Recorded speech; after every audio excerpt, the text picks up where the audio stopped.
The days that have followed the flooding have seen residents turned into rescuers. Sharra Lovelady lives near the Guadalupe River in Ingram, Texas. Sharra, I really appreciate you making time to speak with us. Can you take us back? What were you seeing and hearing on the early hours on Friday? Well, my husband was woken up to the neighbors texting, saying there was a car floating by, because where we live, we exit right of Highway 39, and it was a complete river and all the way up to the first house down the front of us, and we've never ever seen it that high. So he was down kind of helping another guy help these people out of their car, and they got stuck. Luckily the rail guard held them. It kept them from going over the dam. That was a miracle. So that was the first waking hours. And then after that, I got up later, and I just started hearing all this chaos. And of course I got on Facebook because I can get that real quick, had the news on, and just immediate how much flooding. And then our road was closed. We couldn't get out at that time. And so we're all just kind of waiting, texting friends. But then most people lost their phone service. We never did. We didn't lose water or electricity or phone here. All our neighbors lost their phone.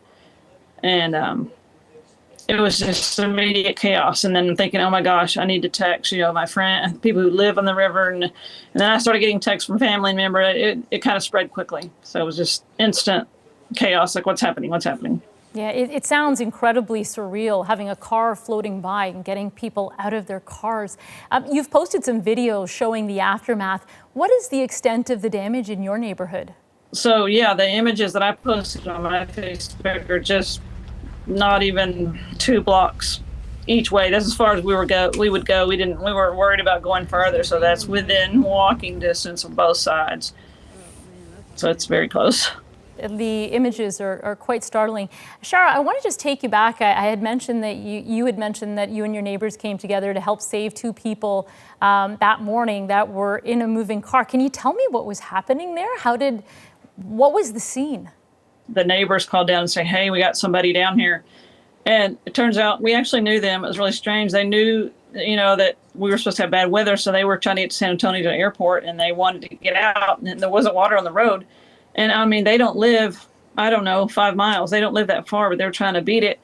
And that water, when people don't understand flash flood, it came behind them somehow. And I mean, it just picked their vehicle up and it turned them around. I mean, they were floating completely. The water was all the way up to their window. And then they were backwards, and then they hit against the guardrail, and then the vehicle started moving. It stopped moving. And she was trying to crawl in the back of the pickup, and they said, no, stay there for now in case it, pours over the back. And, so they all just kind of stayed and watched for a minute. They had a rope just in case, and life jackets already with them, because our neighbors have all that stuff. It's great. But the water went down enough where one of the guys got his gator and came around, and he was still in the water, be backed up where they threw their luggage in and crawled in the vehicle and brought him over to our side. And then they waited for it to go down, and they went and drug her truck because it was stuck in the middle of the road. It would be dangerous if someone did come because it's around a corner. So they dragged the truck up just to our entrance, and it had to just sit there because it was dead. And then since the water had gone down even more by this point, she had a friend down the road pick them back up, and they just went back home. But it was an absolute miracle. And an incredible amount of quick thinking. I understand that you've been helping all weekend. Why is it important to you to be out there?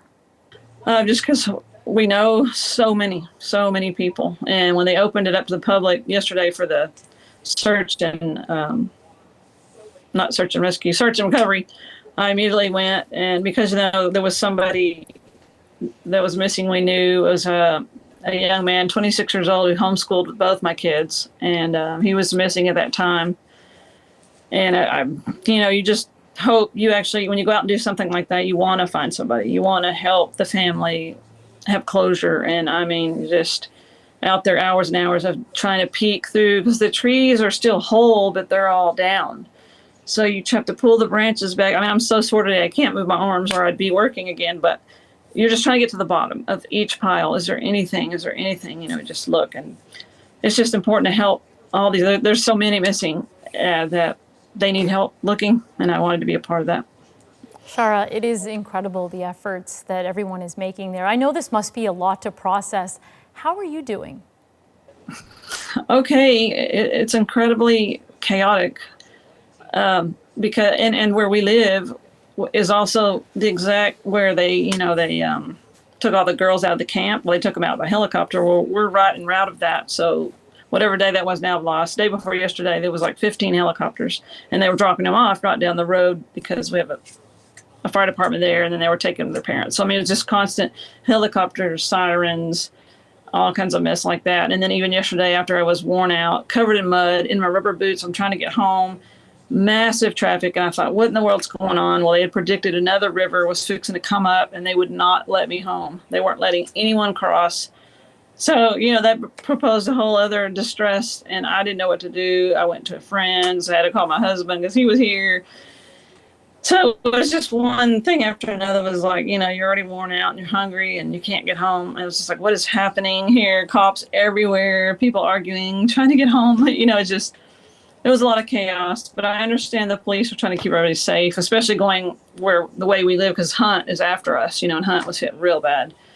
And so anyway, I was able to get home later. They let only residents in. And in fact, that highway is closed now today. It's only open to residents and, of course, rescue workers, because we had a lot of sightseers and it was just packed. It's just a two-way, and there's nothing in between. There's just a river on the other side. So, yeah.